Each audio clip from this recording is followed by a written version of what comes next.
Hi there. Well, I'm back again. Consistency and commitment. So I am going to do my balancing on a dowel, but I thought I would showcase one of the more basic elements from the activity workbook that some of you may be practicing, and that is a hip list. I'm actually going to do it with my feet planted on either side of the dowel just for an interesting marker for you to see some boundaries. So in a hip list, I actually use it on the dowel, and I used it when I was doing the single leg squat, which is why I thought, oh, I need to go backwards and share what some of you may be doing if you're practicing hip listing. So in a hip list, we do want to be sure that we're not here. We back our seat up so that the side of our hip is above our heels. So once we're in that position, and we feel pretty good about that, so right now I am looking forward, then I'm going to lengthen up. And really nice thing about the fact that I'm wearing my other weighted vest today is you can use the feedback from the vest. It's pretty easy with a vest on. If your ribs are way up, you can feel it. You're pushing into the vest. You can feel the difference with the gap in the back of the weighted vest. So it's really nice feedback for your alignment. So I am going to practice the hip list, meaning that with my hips back, I'm going to really stand into my right heel at this point.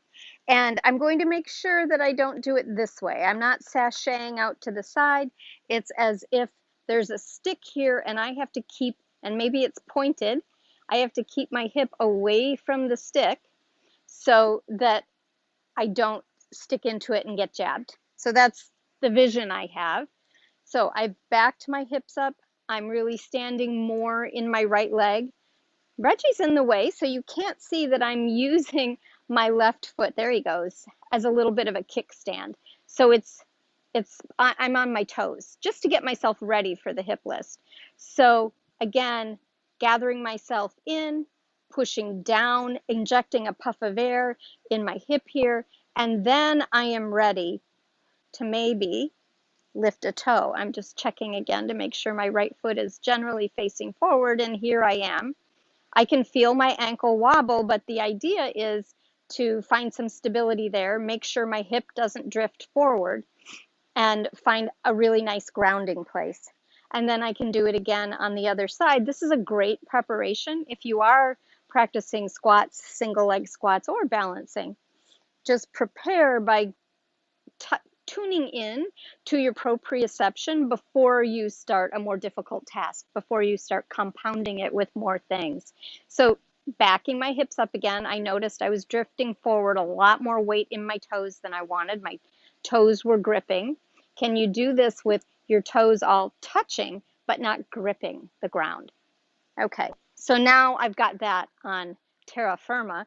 Let's try balancing on the stick.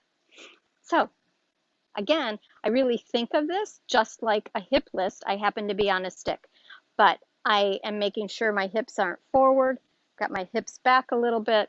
I don't want to sashay to the side, so I'm gathering myself in, drawing up through the middle, pressing down through the heel, and then seeing about finding some balance. And of course, on the dowel, my hands automatically come into play. They really want to help me. So that was my more difficult side, and I feel pretty good about that. I feel like I'm progressing. So this is really pretty awesome. Again, pressing down to come up in a sense, thinking all of the things you think about in a hip list, and then getting ready. And maybe you toe touch a teeny bit, and then you start to balance. And that one didn't feel as good. So just sort of resetting my feet and starting again. Nope, it's not there. And this is my better side.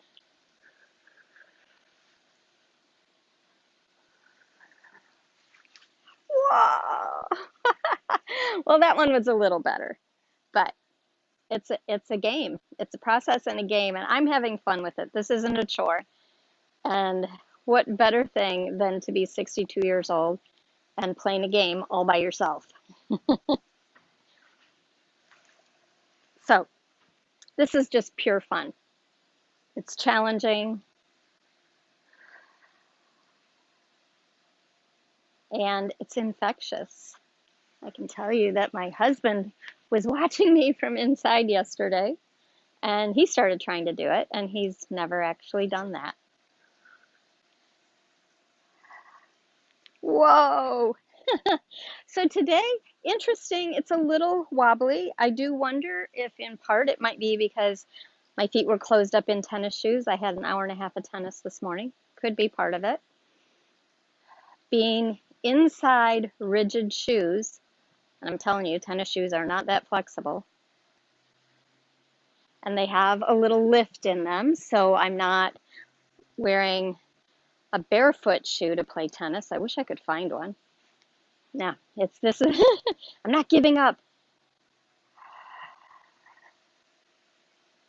That was better, but yeah, this is challenging today.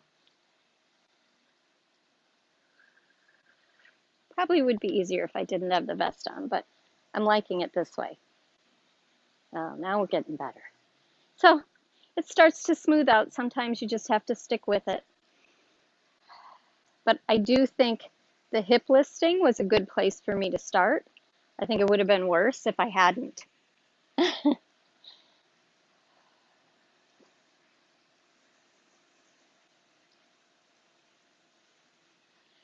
All right, so that's my commitment for the day. I have on my other vest, and part of the reason I wanted to show it to you was that yesterday's vest, the Hyperwear Fitness vest, came right about to the crease, and this vest, the Ironwear vest, is a much shorter vest, partially because it's adjustable up here. So for those of you who are taller and shorter like me, there's a lot of flexibility, and this one also has flexibility with straps that wrap around to the back. So you can make it, there's two of them, you can make it much more snug and longer or shorter. So the Ironwear Fitness Vest has some advantages. I do have to say though that the Hyperwear vest is not as hot, and that's a good thing. So have a great day. I hope you do your consistency and commitment task, and I'll see you again tomorrow.